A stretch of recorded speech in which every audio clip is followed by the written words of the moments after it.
Meron kami ngayong Ford Ranger na ang issue ay shift shock, drive and reverse at saka third gear. May time din na hindi na rin nahatak. So hindi napansin ng may-ari na konti na lang pala ang ETF niya dahil sa leakage ng transmission.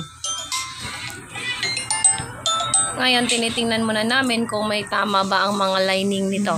So, upon checking naman, ang ETF niya mapula-pula pa naman din. So, ini-expect namin na walang tama ang mga lining.